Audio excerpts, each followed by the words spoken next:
El venir a la iglesia, hermanos, viene a traer cosas, venir a la iglesia viene a traer cosas a nuestra vida para vivir una vida plena, una vida con una paz que sobrepasa todo entendimiento, un matrimonio, si no perfecto, pero yendo para allá, ¿verdad? Unos hijos tal vez no perfectos, pero sí enseñándoles, instruyéndoles con la palabra, ¿verdad?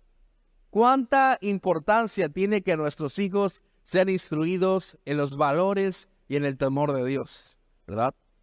Espero que al final podamos orar por los niños, ¿verdad? Que, bueno, el nivel básico, ¿verdad? Va a iniciar el día de mañana clases, que es preescolar, primaria y secundaria, ¿verdad? La preparatoria ya tienen ya algunas semanas avanzadas y universidad. Pero respecto a todos los cambios, agregando un poquito, todos los cambios que va a haber en la nueva escuela mexicana, ¿verdad? Eso es importante y tenemos que valorarlo y cuidar y estar al pendiente de qué se le enseña a nuestros hijos, ¿verdad? Por algo también, el próximo sábado hay una convocación para las familias cristianas en la macro a las 6 de la tarde, ¿verdad? Haga planes para estar ahí, para dar testimonio de su fe. Pero bueno, regreso a lo que les decía. Sí es importante estar al pendiente de qué se les instruye a nuestros hijos más en estos días. Pero lo más importante es que usted emplee tiempo para instruir a sus hijos, para enseñarles a tener un espíritu de aprendizaje y enseñable. Porque si usted involuntariamente les hace creer a sus hijos que ellos todo lo saben, ¿verdad? Hablaba hace unos días con alguien y tal vez la educación que tuvo de niño, tal vez muchas cosas, porque ahora, hermanos, debemos de pensar que tiene mucha importancia cómo educamos a nuestros hijos desde el nacimiento. Algunos en estos tiempos, ¿verdad? Cuidan a sus hijos o educan a sus hijos, ¿verdad? Dándoles todo, pero no poniéndoles atención, ¿verdad? Dándoles todo, pero no poniéndoles atención. Pareciera que no lo estamos consintiendo tanto porque no le ponemos atención, ¿verdad? Pareciera que el niño orgánicamente está creciendo y está haciendo lo que él quiera. Pero imagínense, hermanos, ¿sí? Ahora hemos visto, antes decíamos, ¿verdad? Que los niños consentidos es los que les daban todo. Que mamá no quería ni que pisara el piso, ¿verdad? Que le ponía 3 suéteres y 2 bufandas para que nada se enfermara. Pero ahora, hermanos, hemos visto una tendencia a tener padres que no ponen atención en sus hijos y que caen en un estado de, por decirlo así, de chiflazón, de hacen todo lo que quieren, se suben aquí, se suben al lavabo, se suben a la taza, tiran el agua, hacen todo. Y los papás están en el móvil. Algunos estarán trabajando, algunos estarán desvelados porque van de noche, algunos tendrán cosas que hacer en la casa y en el trabajo, y a veces, ¿verdad? Erróneamente les damos demasiado tiempo al teléfono. ¿El teléfono tiene la capacidad de educar a un niño? No. Si como padres nosotros aprendemos a educarlos en el camino, mucho menos algo que no tiene una inteligencia emocional y de responsabilidad lo va a hacer, que es como un teléfono, ¿verdad? Sí. Entonces, yo quiero pedirles a los padres que tienen niños pequeños que los cuiden. Bueno, sirve también esto como introducción. No era lo que yo les voy a decir, pero ahí va también junto con pegado, ¿verdad? Decían en la escuelita de verano, en el campo de verano, ¿verdad? A algunos niños se les pidió que se dibujaran cómo se veían ellos. Algunos niños niños y niñas que se dibujaron copiando lo que ven en el teléfono. Niños de 6, de 8 años queriéndose vestir como una mujer provocativa, ¿es correcto? Pues por lógica no, ¿verdad? Sí. Cuidemos a nuestros hijos. Sí. Porque a veces en el demasiado amor de creer que están creciendo tan rápido, ¿verdad? Tengamos cuidado. Comprémosle la ropa a su edad. Yo les agregaría, no quiero decir tiendas, pero no compren en tiendas que la ropa de los niños de su edad sea minifaldas, sea tops, sea ropa corta. ¿Por qué? Porque tú mismo estás haciendo que tus hijos crezcan de más. Tú eres el responsable. Aquí no digamos que el diablo, que el mundo, No, tú lo eres porque tú eres el que pagas la ropa. ¿Sí? No importa que se pinte, como quiera un día se va a pintar. Pero si tiene 8 años, 7 años, 5 años, no quiero sonar religioso o quiero como que los estoy regañando. Cada quien educa a sus hijos como puede y como quiere. Pero en mí está la responsabilidad como pastor de esta congregación y como el pastor de sus hijos, que me los cuiden. ¿Sí? Porque ellos van para adelante, ¿verdad? No son el futuro de la iglesia, son el presente de la iglesia. No, es que el futuro, no, son el presente. Si ellos no se afirman cuando son chiquitos, cuando tienen una edad que la fe es bien sincera en ellos, ¿qué va a pasar el día de la juventud, verdad? Que el mundo los atraiga, ¿verdad? El mundo es muy seductor, ¿verdad? Dice la Biblia que el pecado, ¿qué? Asedia. ¿Está qué? Rondando y rondando, como esos buitres, ¿verdad? Viendo a qué momento caes, ¿para qué? Para ponerte algo en bandeja, le dicen por ahí en bandeja de plata, ¿y qué? Y pierdas tu identidad como hijo de Dios.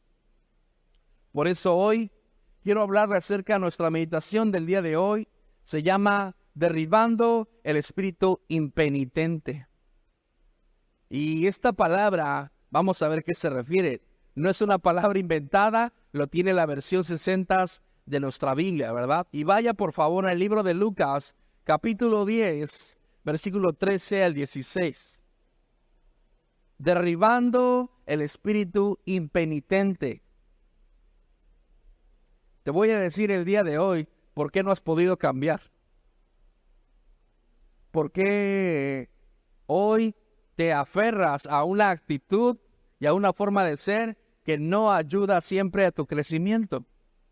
Te voy a decir hoy en esta mañana por qué razón no has podido dejar algo que no le agrada a Dios. Te lo voy a decir por qué. Y creo, hermanos, que a través de este mensaje que es inspirado del Espíritu Santo y de la palabra de Dios, va a venir ¿a qué? A traer una turbulencia espiritual a tu vida. ¿Para qué? Para que doblegues rodilla, ¿verdad? Algunas veces que se escucha la turbulencia y empiezan por ahí a verse las nubes oscuras, algunos dicen, Dios mío, ¿verdad? Y empiezan a orar. Algunos sacarán el escapulario y ¿verdad? Y el rosario, buscando un favor de Dios. Pero, hermanos, antes que solamente generar una turbulencia, es reconocer que necesitamos de la transformación, del cambio y de la palabra de Dios en nuestras vidas. Amén. Cierra un momento tus ojos, por favor. Padre, en el nombre de Jesús, hoy te pido, Espíritu Santo, que toques el corazón y el alma de cada uno de tus hijos, que su espíritu sea avivado, sea retado, Señor, a tener una integridad delante de ti, Señor, en el nombre de Jesús. Vamos a leerlo, por favor. Lucas 10, 13 al 16. Lo ponemos en las pantallas, por favor. Dice, ay de ti, Corazín, ay de ti, Betsaida, que si en Tiro y en Sidón se hubieran hecho los milagros que se han hecho en vosotras, tiempo a que sentadas en silicio y en ceniza se habrían arrepentido. Dice, por tanto, en el juicio será más tolerable el castigo para Tiro y Sidón que para vosotras. Dice, y tú, Capernaum, que hasta los cielos eres levantada. ¿Qué dice? ¿Sí sabe qué es el Hades? El infierno, ¿verdad? No le cambies. Hasta el Hades serás, ¿qué? Abatida. Siguiente. Dice, el que a vosotros oye, ¿qué dice? A mí me oye. Aquí viene lo bonito, ¿verdad? Sí. Dice, y el que a vosotros desecha, a mí me desecha. Y el que me desecha a mí, ¿y quién lo envió? El Padre, ¿verdad? Qué tremendo pasaje, hermanos, que podemos entender para nuestra vida. Hermanos, la palabra de Dios sí está llena de promesas y de cosas bonitas para nuestra vida, pero también está lleno de expresiones que vienen a ¿qué? A derribar lo que no está bien en nuestra vida. ¿Para qué? Para construir algo nuevo, ¿verdad? ¿Qué le dice el pasaje? ¿Te he puesto para qué? Para arruinar, para destruir, para derribar las obras, ¿verdad? Pero también, ¿qué dice? En otros lugares dice una versión, construirás, edificarás. Entonces, hermanos, para que vengan cosas nuevas de Dios a nuestra vida, primero tenemos que derribar. Y hoy, hermano, vamos a buscar y en el nombre de Jesús a derribar todo espíritu impenitente, ¿verdad? Si usted, sí dice ahí en su Biblia, dice, ¿qué dice allá arriba en el título de su Biblia? No lo tiene su Biblia. Halle sobre las ciudades impenitentes. Dice así, ¿verdad? Y cuando la Biblia habla de los ayes, es una expresión sí de sorpresa, pero es una expresión de dolor. Es como literalmente la expresión que hemos escuchado o hemos dicho nosotros. Cuando alguien nos pisa el pie, decimos, ¡ay! De dolor. A eso se refiere. Sí, el dolor de las ciudades impenitentes. Y hermanos, las ciudades impenitentes que la palabra de Dios está mencionando son ciudades de las cuales se hicieron cosas poderosas, se hicieron milagros, sanidades, pero se olvidaron de Dios, se olvidaron del consejo, se olvidaron de la palabra de Dios. Leíamos versículo, ponme por favor el 13. Dice, ay de ti Corazín y ay de ti Betsaida, ahí me quedo. ¿Quiénes eran esas ciudades? Aproximadamente Corazín y Betsaida eran unas comunidades en tiempo antiguo que se convirtieron en Galilea. ¿Jesús pasó por Galilea? Sí. También Betsaida también se refiere a eso. ¿Jesús pasó por Betsaida? Sí. Sí. Dice aquí, Tiro y Sidón, hermanos, para Tiro y Sidón había un castigo. ¿Quieren conocer cuál era el castigo para Tiro y Sidón? Ciudades paganas, ciudades alejadas de Dios. Vayamos por favor a Isaías 23, por favor. Isaías 23. ¿Qué dice? Profecía sobre Tiro. Leo el 4, por favor. Voy a leerles el 4 en la versión lenguaje actual. ¿Estamos ahí? Dice el versículo 4. Bueno, lo leo en esta versión. Dice, avergüénzate, Sidón, porque el mar, la fortaleza del mar habló, diciendo, nunca estuve de parto ni de luz, ni crié, ni levanté vírgenes. Bueno, lo leo en esta versión, dice 4. Pero ahora los de Sidón se llenarán de vergüenza. Han sido los amos y señores del mar, pero el mar ya no les dará riquezas y sus hijos, ¿qué dice? No prosperarán, dice esta versión, traducción lenguaje actual. Lo tendrás en esa versión ahí en la computadora. Dice, sus hijos, dice al final, y sus hijos, ¿qué dice? No prosperarán. Dice, ni crié jóvenes ni levanté vírgenes, ¿verdad? Nunca estuve de parto. Y me paso al versículo 6. Dice, si no escúchenlo o pónganlo también ahí en la pantalla. Dice, y dirán los habitantes de la costa, vayan al lugar más lejano del mundo y al llegar pónganse a llorar. Y luego en otra parte del mismo capítulo les dice a los de Sidón, ¿verdad? A los de Sidón y a los de Tiro. Les dice, ya ustedes ya no se dediquen a la pesca, ya no se dediquen al mar porque el mar no les va a dar nada. Les dice al contrario, váyanse mejor y dedíquense a la agricultura. Y me termino con un versículo de este. Versículo 9. Dice, Jehová de los ejércitos lo decretó para envilecer la soberbia de toda, para envilecer la soberbia de toda gloria y para abatir a todos los ilustres de la tierra. Lo leo en esta versión, dice: lo decidió el Dios Todopoderoso para humillar a todos los orgullosos y derribar a los poderosos de la tierra. Cuando habla acerca de ¿qué? Del juicio de las naciones, ¿verdad? Sabemos, hermanos, que Dios, ¿qué dice? ¿Dios qué? ¿Dios humilla a quién? ¿A quién los humilla? A los soberbios, ¿verdad? Pero ¿qué dice? ¿Que da gracia a qué? No los escucho. Da gracia a los humildes, ¿sí? Y nos damos cuenta, hermanos, regresamos por favor al libro de Lucas 10. Nos damos cuenta, dice: ay de ti, Corazín, ¿verdad? Y ay de ti, Betsaida, que si se hubieran hecho los milagros que se hicieron en tu ciudad, con tu gente, con tu pueblo, Tiro y Sidón se hubieran arrepentido y hubieran caído en ayuno como Nínive, y hubieran ¿qué? Tenido cosas gloriosas de parte del Padre. ¿Sí? Ay de ti, Capernaum, ¿verdad? ¿Sí? ¿Qué dice ahí? Ay de ti, Capernaum, pónmelo por favor. Ay de ti, Capernaum, y tú, Capernaum, hasta los cielos eras ¿qué? Elevada. ¿Qué pasó? Hasta el Hades serás abatida. Hay un pasaje en Isaías 14, versículo 13 al 15, por favor, pónmelo. Isaías 14. ¿Saben a quién también se hacen referencia cuando el Señor está trayendo, o en su palabra Jehová está trayendo juicio y condenación a las naciones? Vamos a leerlo. Dice más 13, por favor. Isaías 14, 13.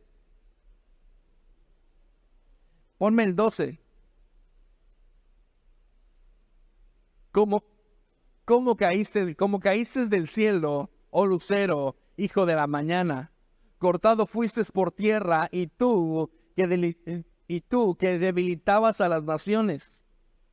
Tú que decías en tu corazón: subiré al cielo, en lo alto, junto a las estrellas de Dios. Levantaré mi trono, y en el monte de testimonio me sentaré a los lados del norte. Sobre las alturas de las nubes subiré, y seré semejante al Altísimo. Seré semejante al Altísimo.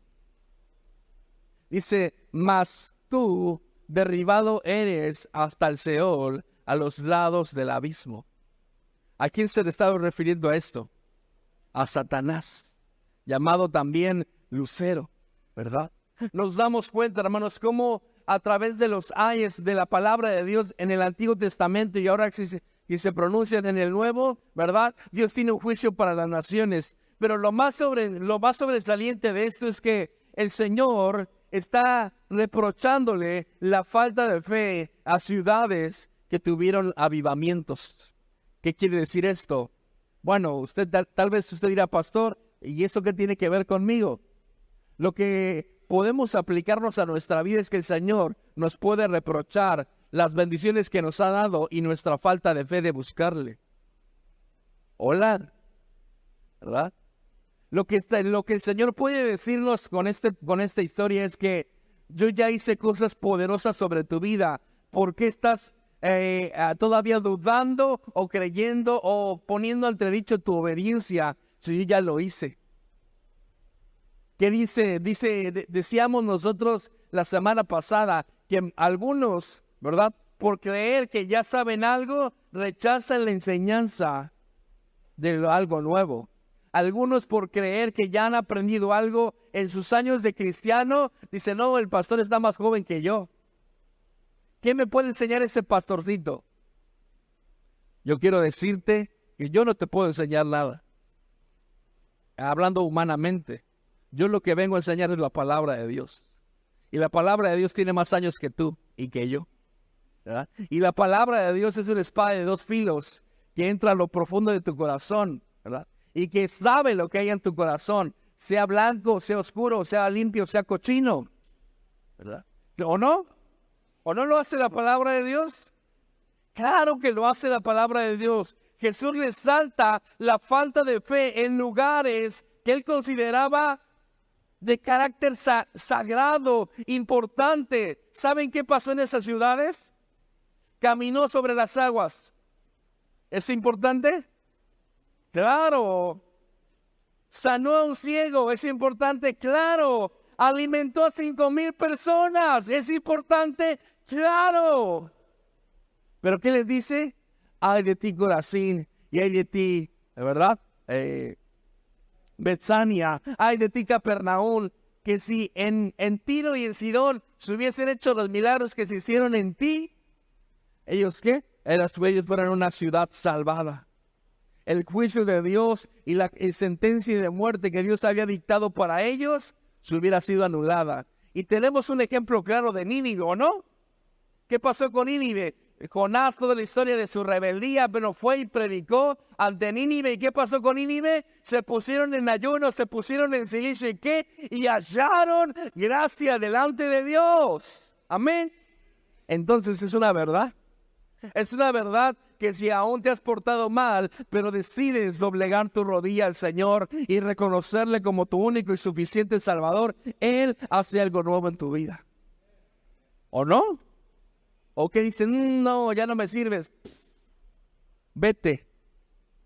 Pero ¿qué pasa? Hay un espíritu de impenitente en nuestra vida que nos hace creer que nosotros tenemos la razón. Voy a decirle qué significa impenitente. La palabra impenitente se refiere a persona que se mantiene firme en su comportamiento, actitudes, ideas, intenciones, a pesar de castigos, a pesar de advertencias, a pesar de consejos, a pesar que le digas, te vas a morir de eso.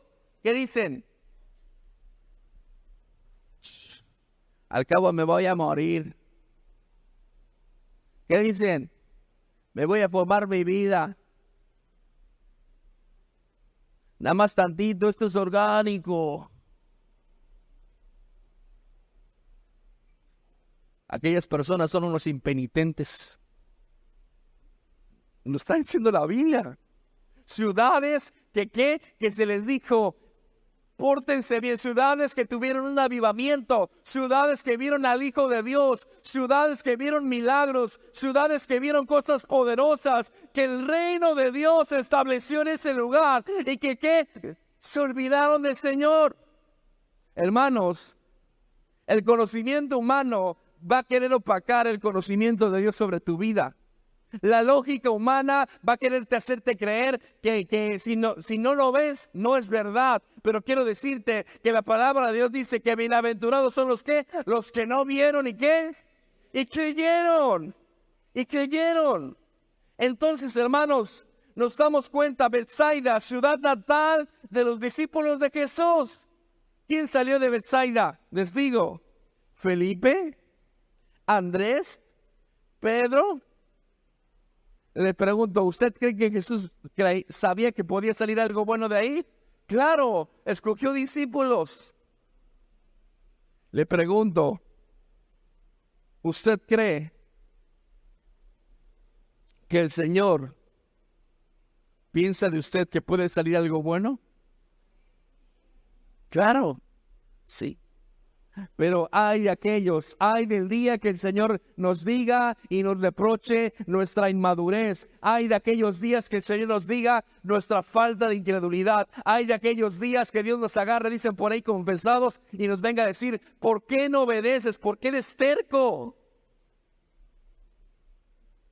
Hay de aquellos días el que el Señor nos diga lo que le dijo a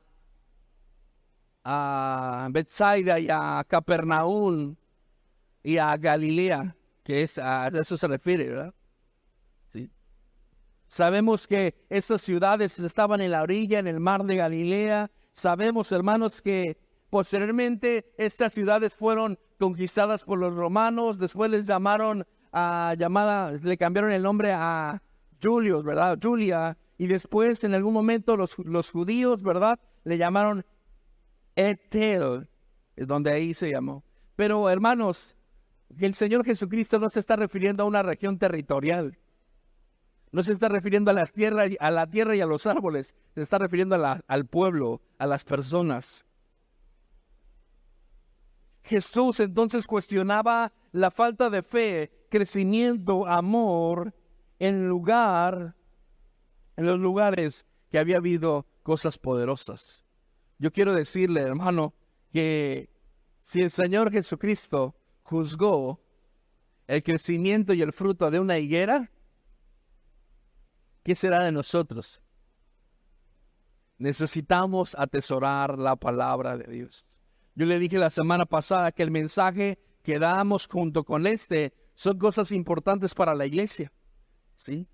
Tan importantes como el ADN que podemos tener como iglesia, donde Dios le plació y le ha placido en esta congregación poner a mi esposa y a un servidor como pastores, ¿sí? ¿Somos los pastores más perfectos del mundo? No, ¿sí? Y tampoco los congregantes tampoco lo son, ¿sí? Pero no se trata de ver quién es más o quién es menos. ¿Se trata de qué? De venir a recibir la palabra de Dios, a tomar algo y decir, Señor, yo tomo el reto que el pastor nos ha dado de aprender las Escrituras. Tomo el reto de comprometerme con el Señor, porque esto es personal. Yo le he dicho, me puedo moler aquí en decirle, ándale, échale ganas, manito, ¿verdad? Y no pase nada. Esto que estamos leyendo de la historia de estas ciudades nos enseña que el Señor Jesús rechaza, escuche esto, toda rebeldía, toda falsedad, toda desobediencia, toda mentira, todo engaño, toda incredulidad. El Señor lo rechaza. Lo rechaza tanto que le dio una sentencia de muerte a Capernaum. ¿Cuál era la sentencia de muerte? Vas a estar en el infierno. ¿Te has enaltecido? ¿Te has querido salir con la tuya? ¿Te crees que te burlas de mí? ¿Crees que le juegas al hermanito y a la hermanita? ¿Cuál es tu pago? El Seol. ¿No es suficiente la palabra de Dios para cambiar tu vida? ¿Qué esperas? ¿Estar al borde de la muerte en el hospital? ¿Estar en el piso más alto de la clínica 6? ¿Sí sabe cuáles de los pisos más altos cuáles son? ¿Quiénes están ahí? Enfermos terminales, ¿sí? Esperamos a eso para portarnos bien, para disfrutar la palabra de Dios, para atesorarla, para disfrutar el gozo que el Señor trae, para disfrutar la paz que el Señor trae. O todavía estás dispuesto a decir, no, es que yo me eduqué así me enseñaron, así viví, así soy, hermano. No dejemos que el espíritu impenitente nos robe la bendición de ¿qué? De ser enseñados, de ser instruidos, ¿sí? Hermanos, las personas que crecen dentro de la iglesia, el nivel de crecimiento no lo tienen los pastores, lo tienen las personas. Si están dispuestos a crecer, van a dar pasos de fe. Los bautismos que ayer pasamos, o el bautizo que ayer pasamos, es un acto de ¿qué? De fe y de crecimiento, ¿o no? O no, es que como no salí en todas las vacaciones, ahí me pegué con los hermanos. Y de una vez me bautizo. No, hermanos. El bautismo, el bajar a las aguas, es un acto de madurez, de crecimiento, de estar aprendiendo, de que ponernos más a cuentas con el Señor, a estar entendiendo y siendo conscientes de que tenemos que mejorar, que tenemos que crecer. La mayoría de las personas que pasaban ayer a las aguas daban gracias a Dios y decían, de aquí en adelante puede ser algo poderoso, algo nuevo de Dios en mi vida. En ocasiones, hermanos, como estas ciudades, el Señor hace cosas poderosas en nuestra vida y en algún momento se nos olvida. ¿Recuerda la historia de los 10 leprosos? ¿Cuántos se agradecieron? 1. El 10% de las personas le agradece a Dios. ¿Cuántos somos aquí? Tal vez suena muy radical. Quiero hablarle, para terminar, son 2 consecuencias que son un poquito largas acerca de rechazar la enseñanza y la instrucción. Si bien la semana pasada yo fui cerrando con 3 ejemplos de personas que rechazaron la enseñanza. ¿Quiénes eran? Judas. ¿Quién más? Roboam. Acuérdenme. Caín. Gracias. ¿Sí? Pero ahora, bíblicamente, les voy a decir las consecuencias.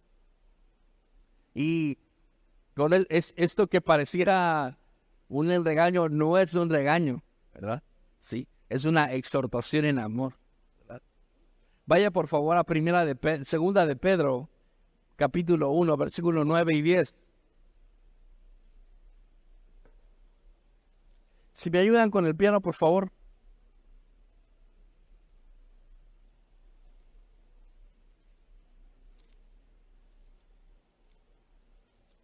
¿Estamos ahí?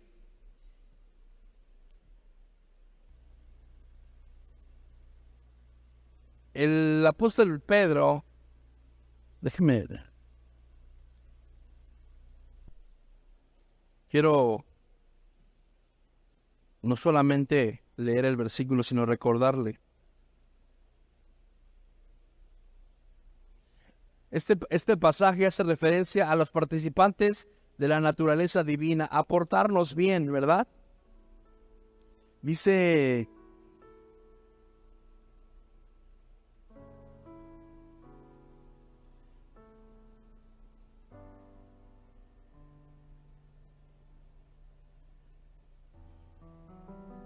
vamos a leer del versículo 3. Dice, como todas las cosas que pertenecen a la vida y a la piedad, nos han sido dadas por su divino poder mediante el conocimiento de aquel que nos llamó para su gloria y excelencia, por medio de los cuales nos ha dado preciosas y grandísimas promesas, para que por ellas llegaseis a ser partícipes de la naturaleza que dice divina, habiendo huido de la corrupción de la ley en el mundo a causa de la concupiscencia.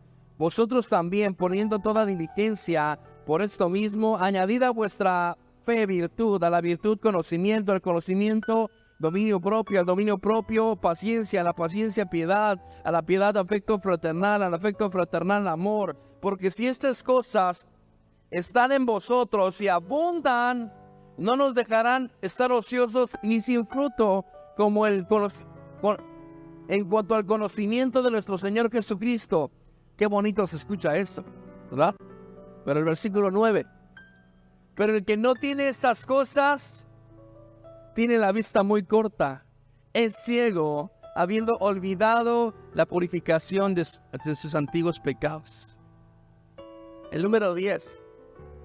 Por lo cual, hermanos, tanto más procurad hacer firmes vuestra vocación y elección, para que haciendo estas cosas, no caeréis jamás.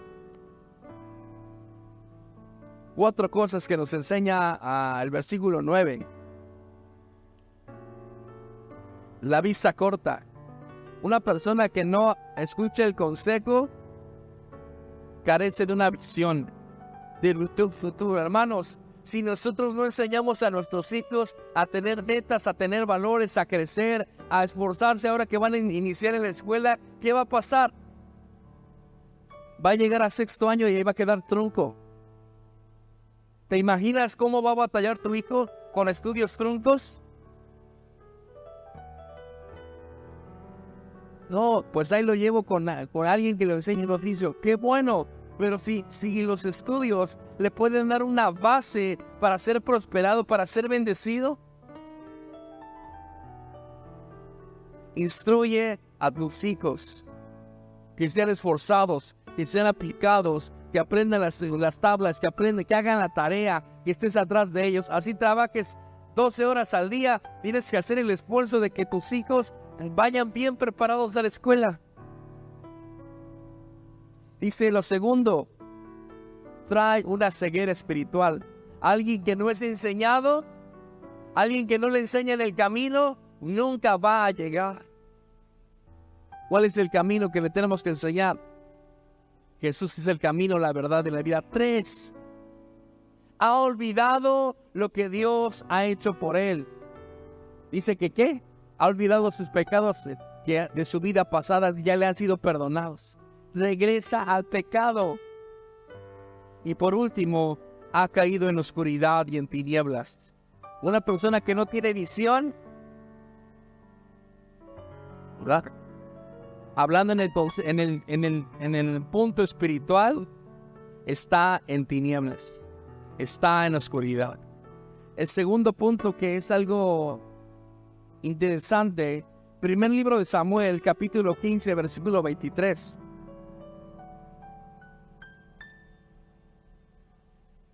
Primer libro de Samuel,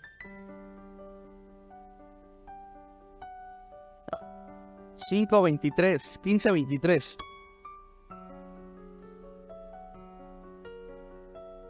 Primer libro de Samuel 15:23.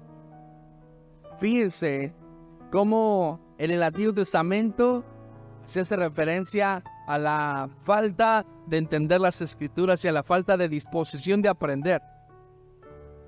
Yo se lo voy a decir, ahorita se lo explico. Primero lo leemos. Dice, porque como pecado de adivinación es la rebelión, y como ídolos e idolatría la obstinación, por cuanto tú desechaste la palabra de Jehová, él también, ¿qué dice? Te ha desechado para que no seas ¿qué? ¿A quién se refiere? A Saúl. Es el versículo que nos está diciendo, hermanos, la rebelión, el no reconocer la autoridad, el no reconocer a los pastores, el no reconocer la autoridad en todas las esferas que te mueves, el ser un rebelde te hace un brujo, te hace un hechicero, te hace un adivino. ¿O no dice eso? O estamos leyendo otra cosa. Dice, porque como pecado de adivinación, ¿quiénes son los adivinos? Los brujos, las brujas. ¿O no? Si tú vienes a una iglesia y no te quieres sujetar a la autoridad del pastor, ¿qué eres? No saben. Se los digo. A ustedes no, a otros. Eres un brujo, eres una bruja. ¿O no? ¿No dice ahí eso? ¿Quiénes son los adivinos? Un adivino, un hechicero, un mago, alguien que no reconoce la autoridad y no le gusta estar bajo cobertura, entonces viene a dividir, viene a traer chisme, viene a traer contienda, viene a derribar al pastor, a los pastores, yo le dije alguna vez que decían, ¿verdad? Aquí se ve que la pastora, no sé qué, y porque allá, ¿usted qué le importa? Venga a recibir. Si desde el primer día que vienes a comentar eso, ¿de quién habla más mal? Espíritu impenitente, vas a salir en el nombre de Jesús. Y vamos a hacer una iglesia que dé frutos. Vamos a hacer una iglesia que crezcamos en armonía. Vamos a hacer una iglesia que nos podemos dar la mano unos a otros. Vamos a hacer una iglesia que los malos entendidos y la división va a ser secada en el nombre de Jesús. Te lo repito, una persona que no reconoce la investidura espiritual de los pastores, no solamente me estoy refiriendo a esta casa, a cualquiera.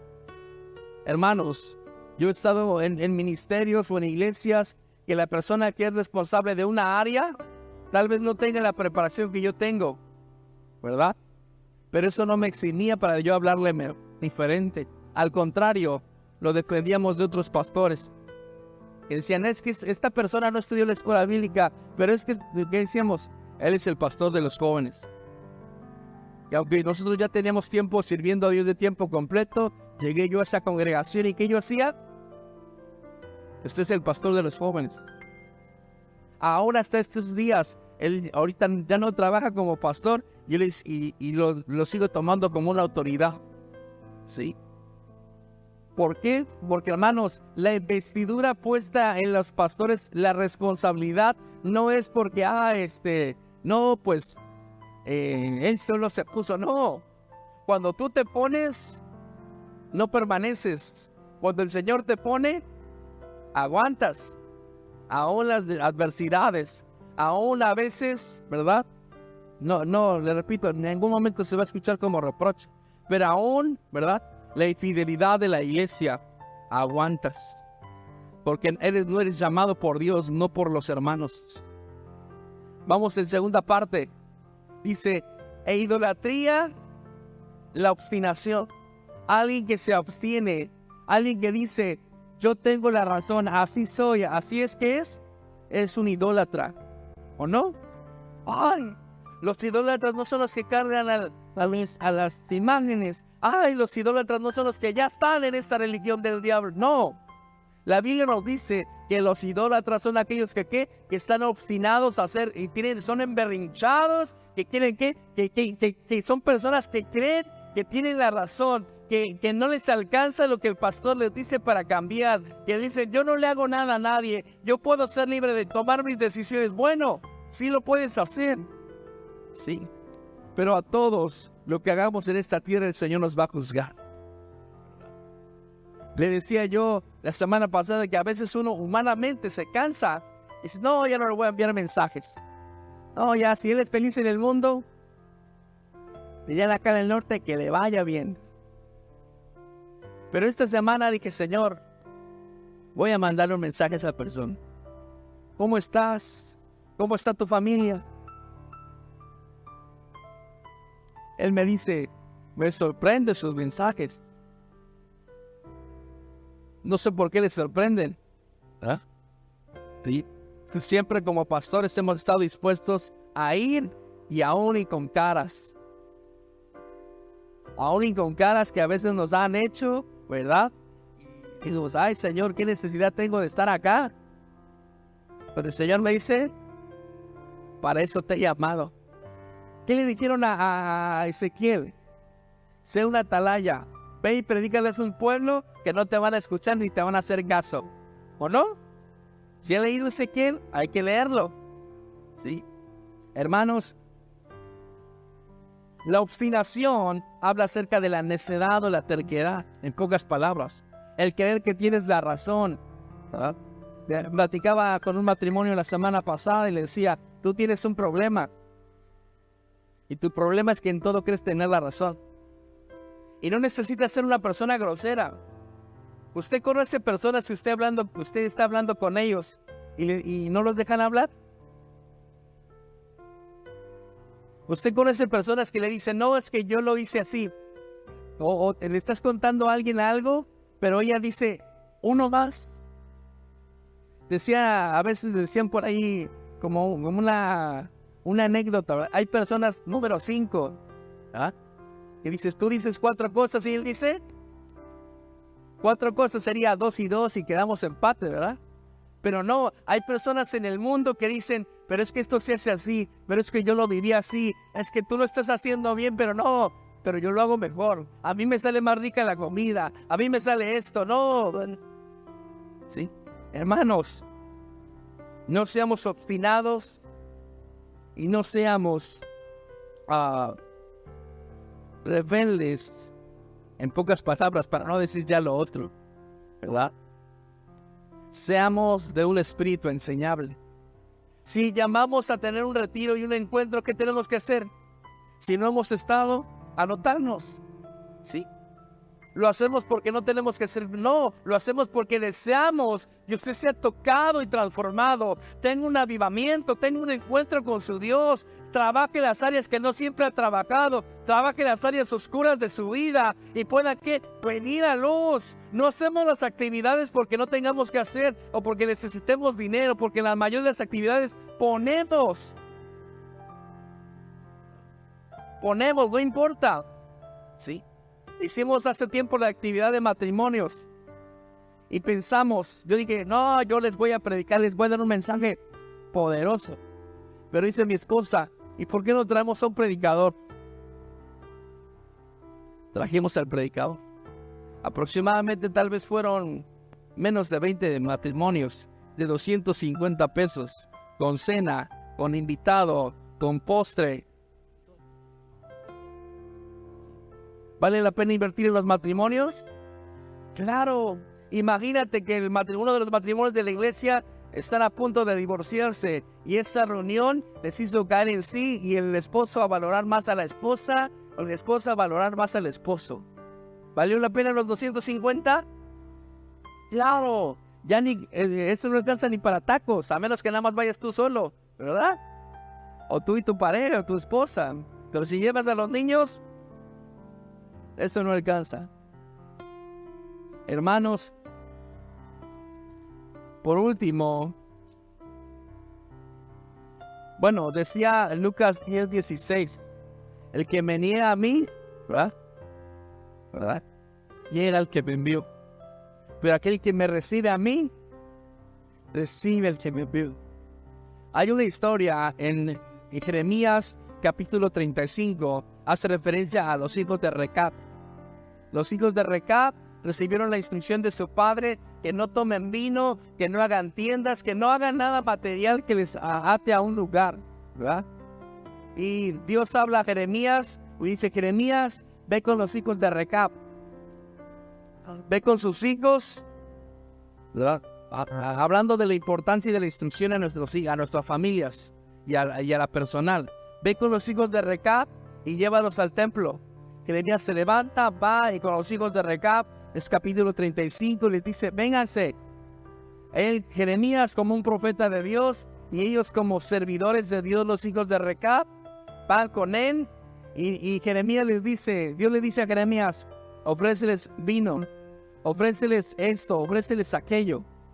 Y Jeremías obedientemente le dice: tomen el vino. ¿Qué dicen los recabitas? No lo vamos a tomar. No lo vamos a tomar, ¿por qué? Porque nuestro padre Recab dijo que no deberíamos de tomar el jugo de la uva, que no deberíamos de edificar casa, que no deberíamos de hacer esto y esto y esto y esto. ¿Verdad? La enseñanza que viene hacia el pueblo de Israel es por qué el pueblo se contamina con cualquier cosa y no obedece la palabra de Dios como los hijos de Recab, que fueron tentados, fueron probados y salieron de la tentación. Al final de la historia nos dice que por cuanto los hijos de Recab se guardaron del vino, se guardaron y salieron avante de la prueba, dice la promesa para los hijos de Recab es que nunca faltaría varón de la casa de Recab en la casa de Dios. ¿Eso qué querrá decir? Siempre en tu casa va a haber bendición. Siempre en tu casa tus hijos van a ser bendecidos.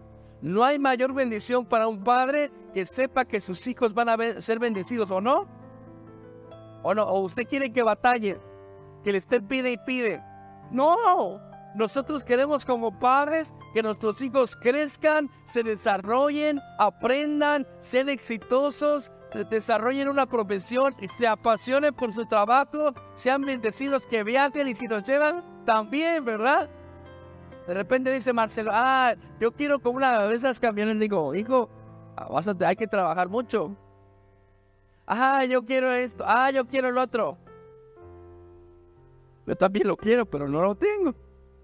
Pero le digo a Marcelo: tienes que trabajar mucho, tienes que esforzarte.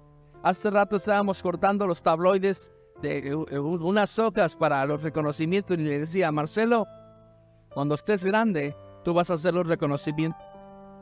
Te voy a decir, ocupamos esto para la iglesia y tú los vas a hacer porque eres un niño muy creativo. Y claro, usted dirá: ¿usted por qué su hijo lo chilla? No, en verdad es un niño creativo, ¿verdad? Sí. Es una persona que hace las cosas no las hace perfectas, pero las hace así. Y eso es bueno, ¿verdad? Ahora le tengo que decir: hazlo detallado. Es muy creativo, bueno, hazlo. Sí. Instruyamos a nuestros hijos, pero no podemos instruir a nuestros hijos si nosotros no queremos ser instruidos. Sí. Ven, por favor, amor. Me decía: amamos nosotros a la iglesia. Algunos van, algunos vienen, algunos se quedan con nosotros. Algunos, se va a escuchar feo, pero nos utilizan, ¿no? Algunos viniéndose a casar, algunos para la ceremonia de sus hijos, algunos para ver a algún familiar o algo. Y tal vez humanamente sea esa palabra, pero en mi caso yo trabajo para eso. El Señor me llamó para eso. En el caso, Dios llamó a mi esposa, ¿verdad? Y aunque ellos no lo quieran, también Dios llamó a mis hijos. Sí.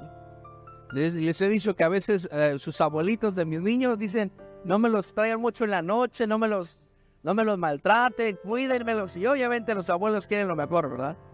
Pero en parte yo le he dicho a mi esposa, en parte siempre tienen que estar con nosotros. ¿Por qué? Porque son los hijos de los pastores.